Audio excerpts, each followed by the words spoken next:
je boisubiramwo mariage yanje noyikora insomene kabisa. Wayikoze igihe kingana gute? Nayikoze yari guhera saa 9 gushika 2h du matin mugana umvumenga abantu bagiye hataragera. Kaze bakunzi ba Pam Channel mu kiganiro cyacu Smart Mind. Ufise Smart Mind kugera kure birashoboka. Uno munsi umutumire wacu ni Clovis Blaze kuri ciza twese tuzi nka Rasko. Rasko tumutumiye kubera iki? Tumutumiye kubera management y'ama projet artistique eka no ku managinga ama evenement. Byamwe twita aba evenementiel.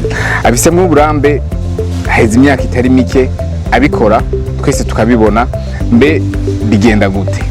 Nizihe challenge ahura nazo mu buzima bwiwe bwa buri munsi nk'umu manager artistique cyangwa nk'umu evenementiel.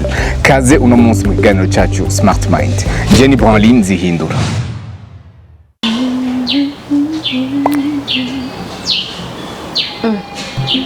Kumbona ibibazo byinshi kubyerekeye competition ya meilleur gâteau de Bujumbura. Kandi abafasha.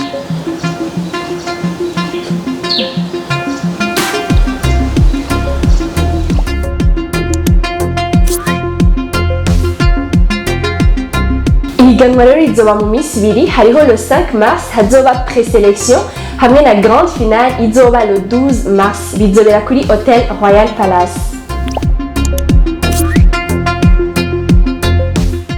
Nivyo navyo twaravyumviriye. Ihiganwa rizoba riri live kuri page ya Facebook ya Pam Channel TV.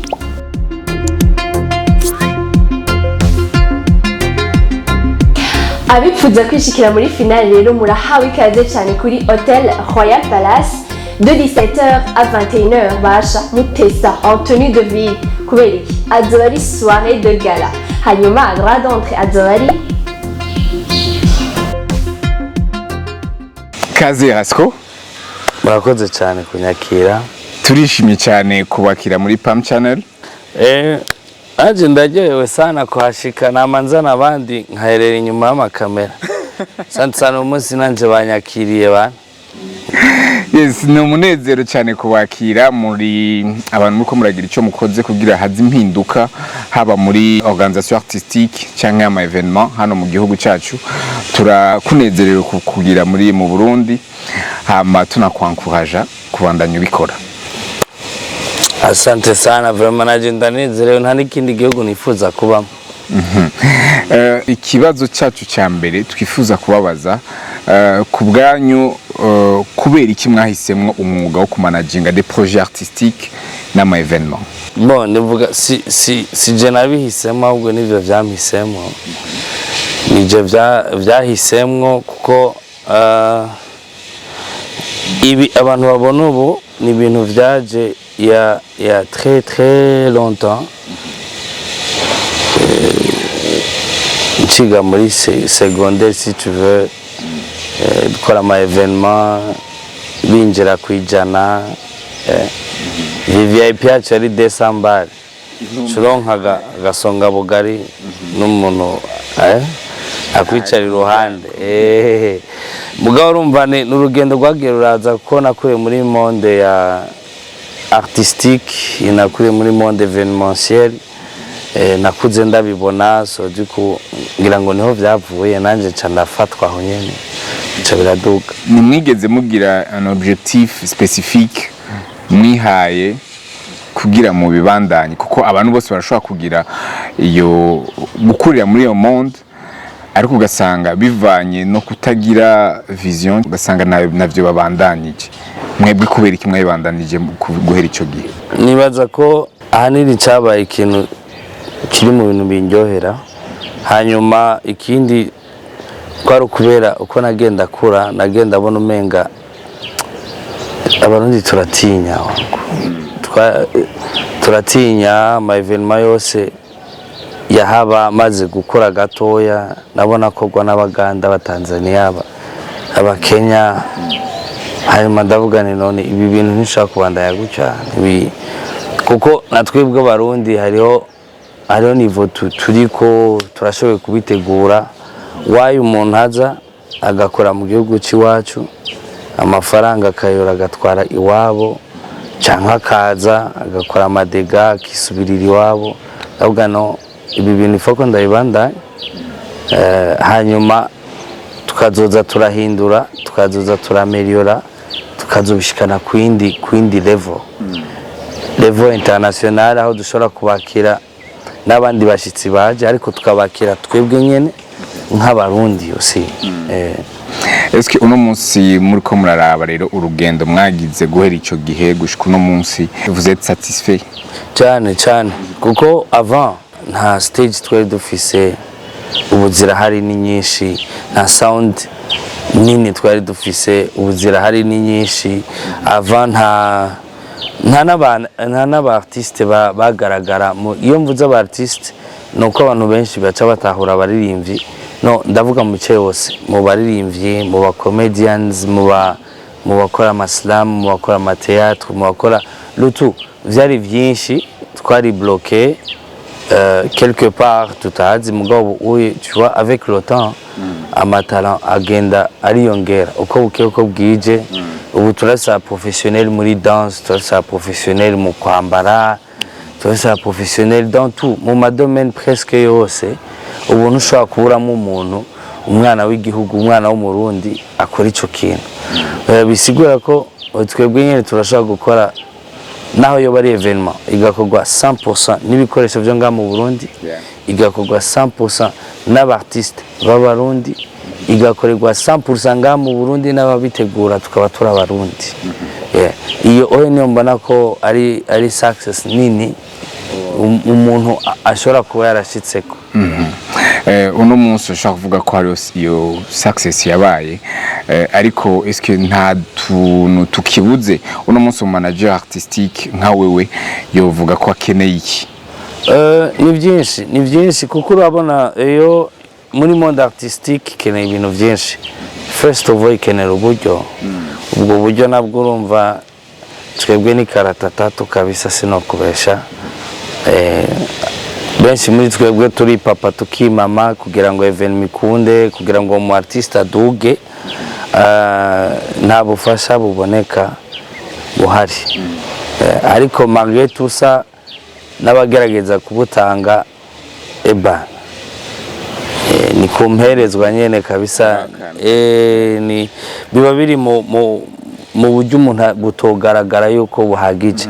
Ariko icyo nkunda kimwe nuko mu byo umuntu wese abakeneye hari abantu ntubura abantu bavuga ati jewe vraiment kwiga igikorwa uri kurakora narabonye ko ukeneye ikigenda gifise vraiment nukuri ntikikumena umutwe, uraza ucakire kirashobora kuboneka. Turamaze kubamenyera muri organisation des événements, muriko muradutegurira ibiteramo vyiza, ariko kandi turababona muri kino gihe muri management y'abartiste b'abarundi hano iwacu. Kubera iki? Nibaza ko ari kubera umu artiste wenyene ntashobora kwikora. Nta mu artiste n'umwe yikora ku isi nzima, nta mu artiste ashobora kwigira uwari. Umuntu wese akogwa n'abantu, hari ivyo umuntu abashoboye n'ibindi abandi bashoboye. Arashoboye kwandika, arashobora gusohora iyo ndirimbo, mugabo ugasanga kote promotion hari ivyo adashoboye, canke hari abandi babimusumbya, kuko ifoko tubanza kwemera yuko hari umuntu adashobora byose. Nta ushobora byose. Iyo ubonye umuntu rero gusumbije ikintu uramusaba hanyuma akagufasha. Nico gituma hari abantu iyo wahejeje gukora iyo ndirimbo afata content yawe hanyuma akayigira promotion, akayishikana kure hashoboka, hanyuma akanayikurikirana, kuko nibaza ko ari igikorwa kinini. Iyaba umwe wese afata position yiwe, umuririmbyi akaguma akazi kiwe ari kwiyumvira yandike hanyuma akora iyo content hanyuma isore, undi yumvira ingene ari bukora iminyuro ya promotion hanyuma ishikira abantu, hanyuma igikorwa gitera imbere, hanyuma niyo yabona ibikorwa vyakwiriye ubundi nawe agafata relève agategura igiteramo bagakorana. Ça veut dire ni synergie. Ni synergie ituma wewe vyatanguriyeko bigaruka bikakuduza encore une fois, kuko benshi jane batwebwe ni gake uzonambona, ni gake uzonambona mba nibereye mu gikoni umuntu akinjika, mugabo kenshi baba bari ku meza ntibajya babona kuri podium, mugabo kenshi kubw'iyo podium inahagere kugira ngo iryo sango rinafatwe ni twebwe tubikora sivyo. Rero ikintu gihambaye nibaza yuko je n'abandi ko ndafasha ni muri uko kugomba guhindura ingene ibintu bisanzwe bikorwa. Umuntu ntiruke ntaruhishwe no gusohora indirimbo ko navyo nyene akazi karekare, hanyuma ngo aruhishwe no kwimenyekanisha, aruhishwe no gutegura ibiteramo. Ico kintu rero cingene iyo collaboration y'umu artiste no manager ari ukuntu hano mu Burundi itaratahurwa. Mbe ninde akeneye umu artiste? N'iryari umu manager ashobora guhitamwo umu artiste, kandi n'iryari umu artiste ashobora guhitamwo ko akeneye umu manager? Ari deja management ziratandukanye. Hariho management artistique, hariho ama management financier, hariho n'ama management promotionnel sivyo. Ça veut dire artistique ni management igomba wowe uragiye uriyumvira indirimbo urayibahaye kwanza, barayitoye utunenge, barayigukosoreye, baragufashije gukosora. Ugiye muri studio ukoze umudiho, baraje baragufashije kuryohora, nimba ari gitari kibuzemo baracongeyemwo, bagasubira bakayumviriza akavuga ati okay, ubu aho isigeze umuziki nimba ukeneye kudandazwa ugomba kujamo A B C D E, hanyuma bakagufasha bakabishiramo. Hanyuma hakaza rero babandi ya management financier cyane, novuga ko bo baba bafisemwo uruhara runini. No kuvuga wewe question y'ivyo ukora byose ntibiza gusaba uburyo, ntibiza kuvuna, kuko hari ufise uburyo atazi kuririmba, akavuga ati je uburyo bw'iwanje reka ndabushire iwawe, hanyuma tutanespera yuko demain après demain umuntu azotangura kuwukuramo umusaruro akunguko, hanyuma ikintu kigakoreka. Uwo nuwuza kuri kote financier akakurira ama studio, akakurira iki, hariho byinshi numvise birimo. Hanyuma rero hakacaza ya management promotionnel, ça veut dire ni management igusaba yuko wowe bahereza ibikorwa vya bindi management artistique yakora, vya bindi management financier yashira mu buryo byamaze gusohoka. Hakaza rero management promotionnel kugira ngo igufashe kubisuguma mu bantu bibashikire. Abona abantu bakora en synergie, ni groupe y'abantu kenshi udasanga ari nabake n'abandi bakuguma hafi. Hari aba manager personnel, ça veut dire wa onda gomba kukumenya mbe uyu munsi ko twagiye gukorera Ingozi ararahe, na byifashe gute, namufatiye hoteli dushikayo gute, ari aka déplacement kiwe afungura gute, Mbega yibutse gutwara izi mpuzu ko kuri stage azohindura zo kwambara zibiri, ya kabiri yayitwaye, ibintu nk'ivyo. Oya abari plus rapproché, abari trop personnel gusumba mu bindi bintu. Iyo ntinjira en detail cyane. Nijyari rero umu artiste cyangwa manager ashobora kumenya ati aha ndamukeneye uyu muntu, umu artiste, umu manager financier, umu manager artistique, umu manager promotionnel. Nijyari ushobora kuba umu artiste ashobora kudefinisa ibyo bintu, kuko hano iwacu usanga rimwe na rimwe hari aba artiste n'ubu bakivyikorera byose, cyangwa ugasanga benshi bitaho cyane kuba manager financier ko bavuga ati uburyo nibwo bukenewe, hama izo sorte zibiri zindi bakazirengagiza. Gute ubwo bwoko butatu nijyari umu artiste ashobora kubitamwo ko bukeneye? Sinibaza ko ari umu artiste agomba kubitamo, kuko bo barundi barafise aho bageza. Ahubwo naho abandi bantu kuraba ati mbega naka ko ndamubona mu impano nomufashiki, n'impanuro zonyine zirakwiriye. Gusa ikibi nuko ikintu cha trust mu bantu cyamaze kugenda, nta kwizerana kukirimwo, nta uravuga ati umuntu nzomufasha atangure kuba umustar, hanyuma ankorera ivyo nama mbona abandi bakorera abandi, ati wapi kabisa hakono bijamwe reka ndavyihorere, cyangwe ubwoba, cyangwa umu artiste wenyine akavuga ati umuntu ntazi ntigeze mbona mu buzima bwanje, uwo munsi aje kugira ngo amfashe. Ubona umutima mwiza umuzanye cyangwa agomba kunsahura, kuko navyo nyene birahaba. Ça veut dire cyambere na mbere no kumenya uti jewe nshoboye iki, hariho n'abaririmbyi vraiment sinokoresha bishobore promotion mugabo nabo nyene baba barabiciyemo baba baravyize baba baravuze ati jewe aha ayi kino gishobora muga kenshi uvuga uti jewe umwuga wanje no kuririmba bica binakorohera ubuze uti jewe akazi mfise ndako kurirwa ndiyumvira nako kurirwa ndandika nako kurirwa ndakora muri studio, that's it, nta kindi.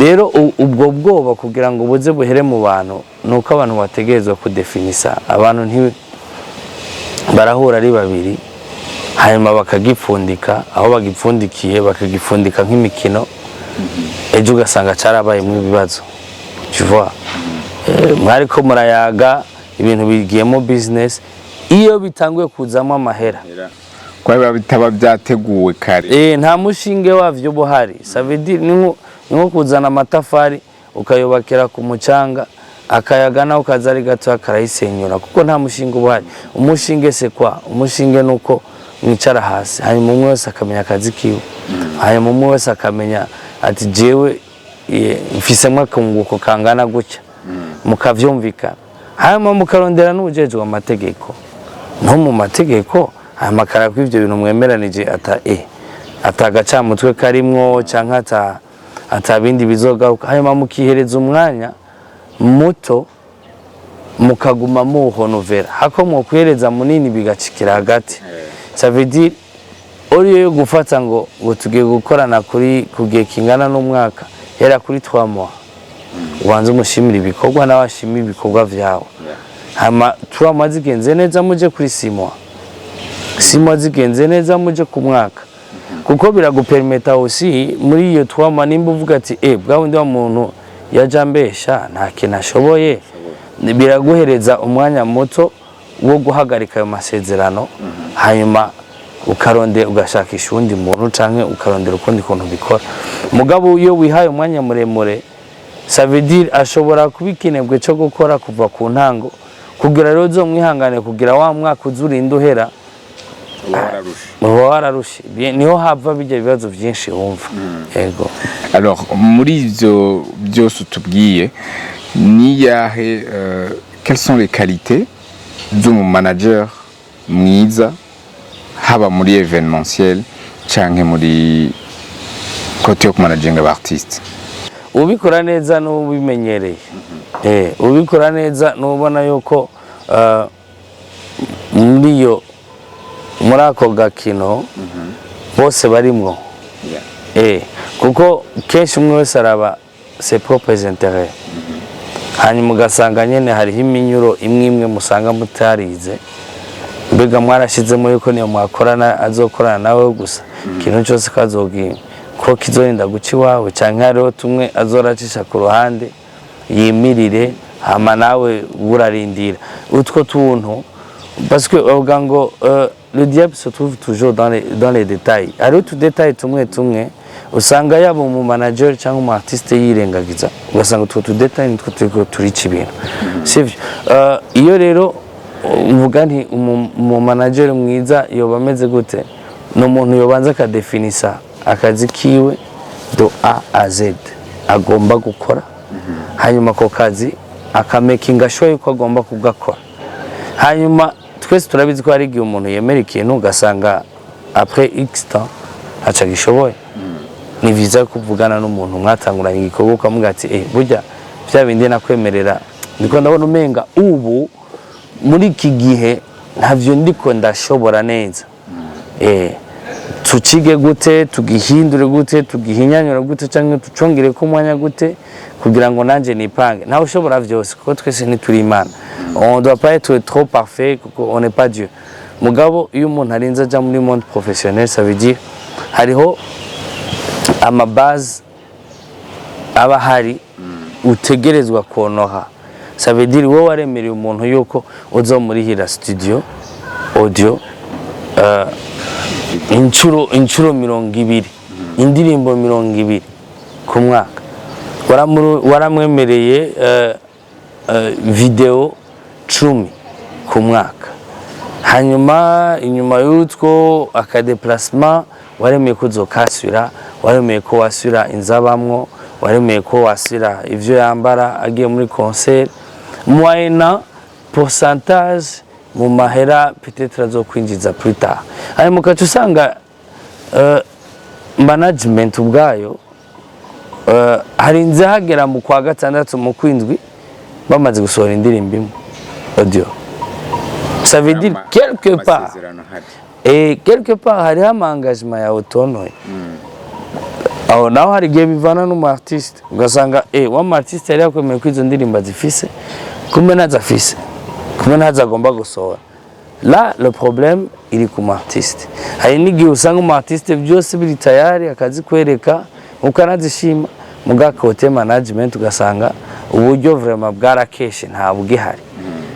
Ni byiza ko abantu baca bavugana vuga ni nta mwiza abaho canke mubi abaho vyose vyicwa nuko abantu bataza barahura kenshi ngo babiganire kenshi ngo babigarukeko kenshi ngo barabe nimba iki kidakunze si twafashe ko A idakunze ubwo twarategekanije B quelque part hariho C quelque part kuko alphabet zose ntizibirira kuri A na B mukarondera ukuntu mujerana bitarinze kujamwo induru. C'est là mvuga ni aho umuntu aba ari kajera management neza iyo muvugana kenshi gashoboka iyo muhana ivyumviro kenshi gashoboka.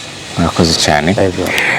Ikibazo cya nyuma mu kiganiro cyacu no munsi nikijanye na network muri monde événementiel muri monde artistique imaziki mbe kuwoyinjiramo no munsi atagira network yokora rakoranye ega evenement simakukore nini simakukore nini en fait evenement umaze guhera ku bantu batanu kuduga ni evenement evenement no kuvuga ni ikintu utegura utaciteguriye ukagitegurira abandi hanyuma ibyo navyo nuko benshi on veut toujours viser plus haut na tuba tugitangura ubushaka ushike wemeza or nta question yo kwemeza ni question yo ko wowe wenyene ubanza ukiyemeza yuko tu es capable yo kubikora. Hanyuma networking ni ikintu gikomeye sana muri evenement turimo. Ni vyinshi turiko turabona kandi kenshi je suis tellement désolé ari abantu b'investissa mu bintu kabisa batabanje no kubaza batabanje no kuvyiga. Mbona ko vraiment byo bari vyiza umuntu yigiriye akirangura imirima y'imiceri cyangwa kirangurira inka hanyuma kuko business ni nyinshi kuko reka ndaguha akarorero ndabona ikintu cishe hotellerie nga mu Burundi nuko hageze igihe abantu bose wazinduka n'umubanyi mu bana uzinduka handitse ko hotel bose bakora amahoteli igisagara gito nk'iki c'abantu umiliyoni n'amajana ugasanga kirimo amahoteli arenga amajana. Ça veut dire twebwe nta n'umuco dufise wo kuja mu mahoteli twese turabizi mu buryo no mu bundi umuntu agiye mu hoteli haba ari impamvu kandi kenshi usanga itari clear. Rero nta umuco dufise waje na madamu gufata ngo vendredi ngo tugiye kurara mu hoteli ngaha town tumare aka weekend uwo muco so abarundi vraiment umva bibaye vyinshi bicaye ba vyinshi nyene bikaca bijangaho hanyuma natwe tukaca tubibona nk'ibisanzwe duno muri evenementiel niko bimeze dukene networking kuko jewe ndategura ibiteramo jewe ngira igicapo nkagira mindset nkagira lotu mugabo si je mfise stage si je mfise sound si je lotu si je mfise sécurité hagomba kubaho hariho uwiyumvira igiteramo uzana ibikoreshwa muri ico giteramo le materiel hakabaho umuntu ajejwe kwamamaza ico giteramo kugishikana kure ya promotion ibiki hakazaho abajejwe iyo sécurité y'ico giteramo hakaza abajejwe kwakira abaje mu giteramo le staff le personnel kora utonaturiya hakazamo tu vois muri abo bantu bose ça veut dire na groupe de 7 ou 10 personnes umwe wese kuca ashoboye bagomba gushira hamwe muri networking hama bagakora bagashira ikintu hamwe, so which is not bad kandi which is not good anymore. Nuko hariko haza ama stage menshi ubu twiro tuvuye dufise ama stage jana, still turacari Bujumbura, still abakora ibiteramo turacari babandi nyene babiri batatu.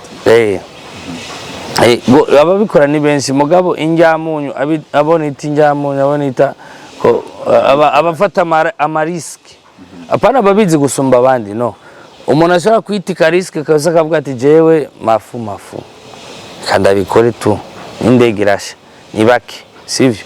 Ugasanga rero hariho abantu nka Veni canke Trani bazanye ama stage yuzuye aho, ntibiyumviye ati none abategura ibiteramo bangana gute, be abitabiriye ibiteramo bo bangana gute, hanyuma pouvoir d'achat ngaho ingana gute, kugira ngo bicu usanga ari bya bindi byose nabo nyene kuri valeur babiguze ko bitakigira akamaro, parce que ucurondera le moins 10 ans ucurondera iki ugasanga byaragabanutse ibiciro byashitse ku itomati. Ifoko biyumvira ukacubura nimba umwazanye stage undi ni specialize mu matara kabisa bishiremo inguvu, undi specialize mu sound abishiremo inguvu, undi yi specialize mu majeu yo kuri stage abishiremo inguvu, undi sinzi ni byinshi byinjira muri evenement, hanyuma iyo networking ntishoboka ko je nteguye igiteramo nkaba mfise uma stage, nkaba mfise uma sound, nkaba mfise uma matara meza, nkaba mfise uwuzi kunegura ikibanza aho nzokorera neza, nkaba mfise umuntu ajejwe security wa bien dukorana kabisa nkumva ndishimye, nkaba mfise personnel y'abantu bakira abandi banyakirira abantu. Niyo networking dukeneye kugira ngo ikintu kibe cyiza. Ntusange dufise abakora ibiteramo amajana 5 naga stage kamwe cyangwa ngo vyose tudoze. Murakoze bakunzi ba Pam Channel kubandanya natwe mu kiganiro Smart Mind. Nkuko mubibona turacyari kumwe na Rasko cyangwa Clovis Blaze kuri cyiza, aho tugiye muri wa mwanya mwiza wa fire questions kazi. Yes, Rasko, ikibazo cya mbere muri iki kigabane cyacu nshaka kubaza ni yahe evenement umaze gukora irabamwo success nyinshi gushika no munsi uvyumviriye uvuga uti wow? Thanksgiving. Thanksgiving I was fire. Hama ni yahe evenement wowe umaze gukora uwo guhakajyo kwisubiramo uyisubiramwo ukayikora dans le sens contraire? Mariage yanje. Urazi gituma evenement nasanze mpaye mwanya mutoya kawaida nari kwikora nka insomene kaka. There was a stage icyuma iki jebo bo insubiramo mariage yanje no ikora insomene kabisa. Wayikoze igihe kingana gute? Nayikoze yari guhera saa 9 gushika 2h du matin mugana umvumenga abantu bagiye hataragera. Okay. Uwo guhakajyo ko kugira icyo ukoze kugira entertainment yo mu Burundi ikomeze kumera neza wokora iki? Sukama amafaranga menshi, bifaranga byinshi.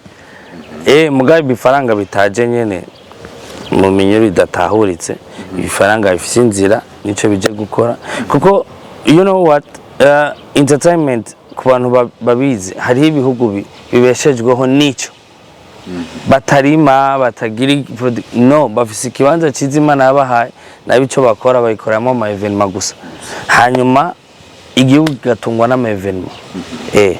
Rero jewe nico kintu mbona kibuze, isufi gusa ko bagishiramo uburyo nk'ibindi bisata hanyuma ukaraba ingene abantu batera imbere ya. Reka ndagushimire cyane Rasko kuri kino kiganiro cyiza uduhaye muri Pam Channel. Eka nizera neza ko nabadukurikiranye bakuyemwo byinshi cyane. Ndakwifuriza kubandanya utera imbere mu migambi yawe tuzanira n'ibikorwa byiza hano mu Burundi wacu, komeza uje imbere.